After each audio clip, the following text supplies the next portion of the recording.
तो किसने कहा था, पहला क्वेश्चन है कि किसने कहा था तुम मुझे खून दो मैं तुम्हें आजादी दूंगा। तो किसके द्वारा कहा गया था? तो याद रखना दोस्तों, इसका आंसर होगा बी वाला, सुभाष चंद्र बोस ने पहली बार कहे थे दोस्तों कि तुम मुझे खून दो मैं तुम्हें आजादी दूंगा। अगले क्वेश्चन देखिएगा, कोणार्क मंदिर का निर्माण किसने कराया था? दोस्तों कोणार्क मंदिर का निर्माण किसने कराया था? तो याद रखना है दूसरे क्वेश्चन का आंसर डी वाला होगा, नरसिंह देव प्रथम ने यह कोणार्क मंदिर का निर्माण करवाए थे।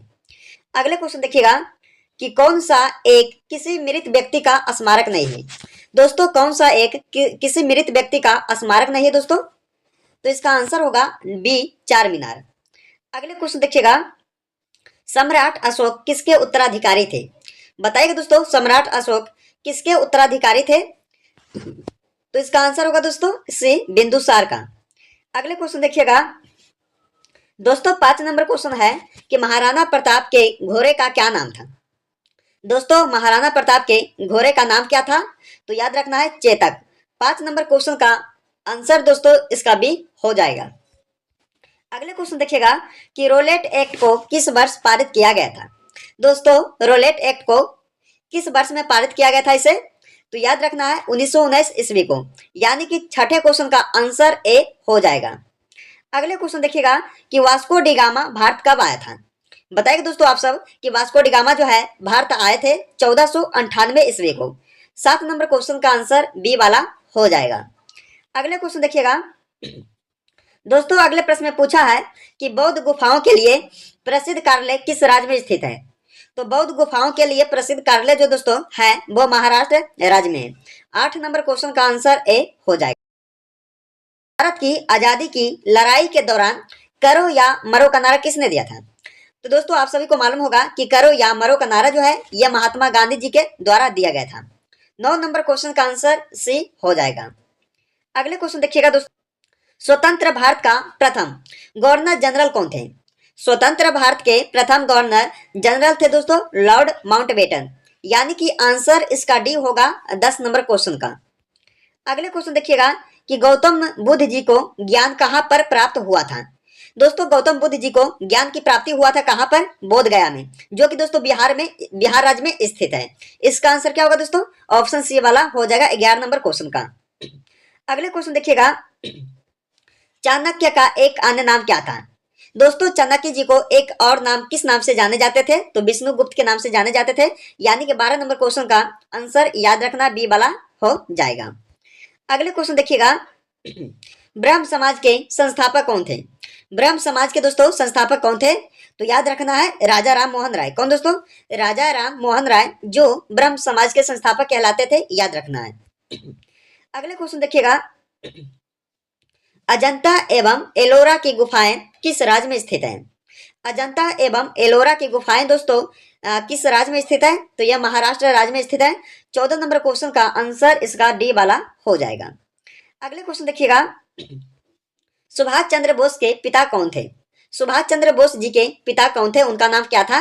तो याद रखना है जानकी नाथ बोस, जो कि सुभाष चंद्र बोस के पिता थे। अगले क्वेश्चन देखिएगा, अंतिम मुगल सम्राट कौन था? अंतिम मुगल सम्राट कौन था दोस्तों?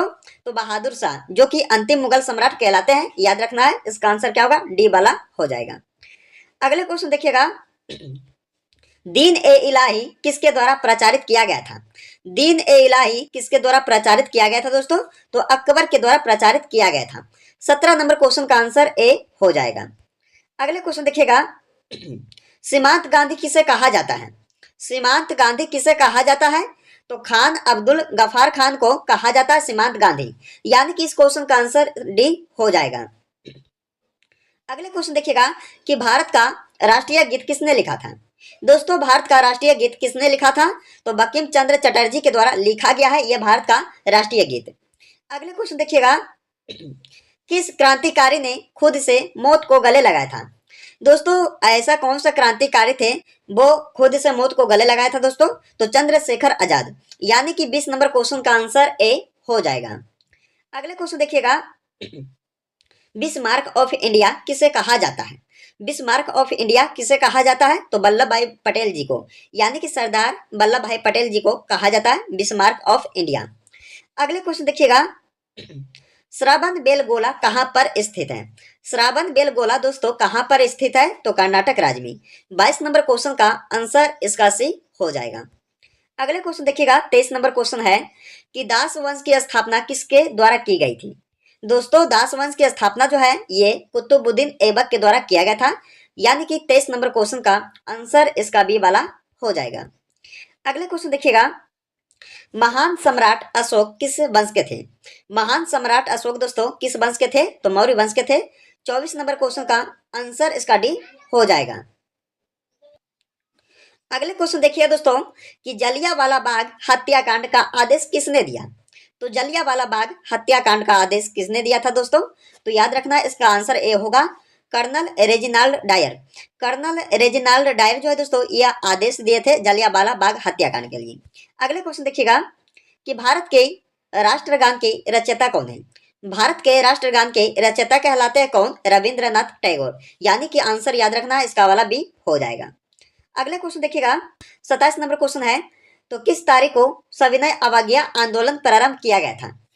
12 मार्च 1930 ईस्वी को, यानी कि आंसर इसका सी हो जाएगा। अगले क्वेश्चन देखिएगा कि मुगल साम्राज्य की स्थापना किसके द्वारा की गई थी? मुगल साम्राज्य की स्थापना किसके द्वारा की गई थी, यानी कि किसने किया था? तो बाबर के द्वारा मुगल साम्राज्य की स्थापना किया गया था। अगले क्वेश्चन देखिएगा दोस्तों, भारतीय राष्ट्रीय कांग्रेस के पहले अध्यक्ष कौन थे? दोस्तों भारतीय राष्ट्रीय कांग्रेस के पहले अध्यक्ष कौन बने थे? तो व्योमेश चंद्र बनर्जी। 29 नंबर क्वेश्चन का आंसर याद रखना है, सी वाला हो जाएगा। अगले क्वेश्चन देखिएगा कि यूनेस्को वैश्विक विरासत स्थल खजुराहो कहाँ स्थित है? तो दोस्तों यह मध्य प्रदेश राज्य में स्थित है, याद रखना 30 नंबर क्वेश्चन का आंसर इसका सी वाला हो जाएगा। अगले क्वेश्चन देखिएगा, नोबेल पुरस्कार से सम्मानित हुए पहले भारतीय कौन थे? दोस्तों नोबेल पुरस्कार से सम्मानित किसे किया गया था? वो कौन था दोस्तों पहले भारतीय? तो याद रखना है रविंद्रनाथ टैगोर, यानी कि 31 नंबर क्वेश्चन का आंसर इसका सी हो जाएगा। अगले क्वेश्चन देखिएगा कि चिपको आंदोलन कहाँ शुरू हुआ था? दोस्तों चिपको आंदोलन कहाँ शुरू हुआ था? VVI क्वेश्चन है, इसे याद रखिएगा। चिपको आंदोलन राजस्थान राज्य से दोस्तों हुआ था, याद रखना सी इसका आंसर हो जाएगा। अगले क्वेश्चन देखिएगा, 2.5 दिन का झोपड़ा मस्जिद कहाँ स्थित है? तो 2.5 दिन का दोस्तों ये झोपड़ा मस्जिद जो है दोस्तों ये अजमेर शहर में स्थित है, याद रखना इसका भी ऑप्शन सही हो जाएगा। अगले क्वेश्चन देखिएगा कि फतेहपुर सीकरी का निर्माण किसने किया था? फतेहपुर सीकरी का निर्माण दोस्तों ये अकबर के द्वारा किया गया था। 34 नंबर क्वेश्चन का आंसर याद रखना है, ऑप्शन का भी हो जाएगा। फतेहपुर सीकरी का निर्माण कराया गया था अकबर के द्वारा। अगले क्वेश्चन देखिएगा कि कार्ले की बुद्ध गुफाएं किस राज्य में स्थित है? तो पता है दोस्तों आप सभी को कि कार्ले की बौद्ध गुफाएं जो है दोस्तों यह महाराष्ट्र राज्य में स्थित है, याद रखना है। अगले क्वेश्चन देखिएगा कि निम्न में से कौन सा एक बुद्ध की शिक्षाओं का संग्रह है? तो इनमें से बताएगा दोस्तों कि कौन सा एक ऐसे शिक्षाओं का संग्रह दोस्तों जिससे बुद्ध से संबंधित है? तो याद रखना है त्रिपिटक, इसका आंसर डी वाला हो जाएगा। अगले क्वेश्चन देखिएगा कि भारतीय राष्ट्रीय कांग्रेस का गठन किस वर्ष में किया गया था? भारतीय राष्ट्रीय कांग्रेस का दोस्तों गठन जो है यह किया गया था 1885 ईस्वी को, यानी कि आंसर इसका सी वाला हो जाएगा। अगले क्वेश्चन देखिएगा, इंडियन नेशनल आर्मी की स्थापना किसके द्वारा की गई थी? दोस्तों इंडियन नेशनल आर्मी की स्थापना जो है यह सुभाष चंद्र बोस जी के द्वारा किया गया था, यानी कि इस क्वेश्चन का आंसर डी वाला हो जाएगा। अगले क्वेश्चन देखिएगा कि पलासी की लड़ाई किस नदी के तट पर हुई थी? पलासी की लड़ाई दोस्तों ये भागीरथी नदी पर किया गया था, याद रखना ऑप्शंस का डी राइट आंसर होगा 39 नंबर क्वेश्चन का। अगले क्वेश्चन देखिएगा कि किस मुगल शासक ने ताजमहल बनवाया था? दोस्तों किस मुगल शासक ने ताजमहल को बनवाया था? तो शाहजहां मुगल शासक ने दोस्तों ये ताजमहल को बनवाए थे, यानी कि 40 नंबर क्वेश्चन का आंसर याद रखना है ए हो जाएगा। अगले क्वेश्चन देखिएगा कि भारत की राष्ट्रीय प्रतिज्ञा के रचयिता कौन है? भारत की दोस्तों राष्ट्रीय प्रतिज्ञा के रचयिता कौन है? तो इसका आंसर क्या होगा? सी वाला हो जाएगा दोस्तों, क्या? पीडी मारी वेंकट सुब्बाराव। अगले क्वेश्चन देखिएगा 42 नंबर क्वेश्चन है कि 1971 से पहले भारत पाकिस्तान युद्ध किस वर्ष में हुआ था? तो दोस्तों 1971 से पहले दोस्तों भारत पाकिस्तान युद्ध हुआ था 1965 ईस्वी को, यानी कि इस क्वेश्चन का आंसर याद रखना डी वाला हो जाएगा। अगले क्वेश्चन देखिएगा कि वास्को डिगामा पहली बार समुद्र का रास्ता कहाँ उतरा था? तो वास्को डिगामा दोस्तों पहली बार समुद्र का रास्ता उतरा था कालीकट, जो कि केरल में स्थित है, याद रखना इसका डी आंसर हो जाएगा। बी आंसर दोस्तों इसका बी आंसर हो जाएगा। अगले क्वेश्चन देखिएगा सिंधु घाटी सभ्यता की सबसे महत्वपूर्ण विशेषता क्या थी? तो दोस्तों सिंधु घाटी सभ्यता की सबसे महत्वपूर्ण विशेषता थी ईंट के बने भवन, इसका आंसर सी हो जाएगा। अगले क्वेश्चन देखिएगा, स्वराज पार्टी के संस्थापक कौन थे? स्वराज पार्टी के संस्थापक थे मोतीलाल नेहरू। 45 नंबर क्वेश्चन का आंसर इसका भी हो जाएगा।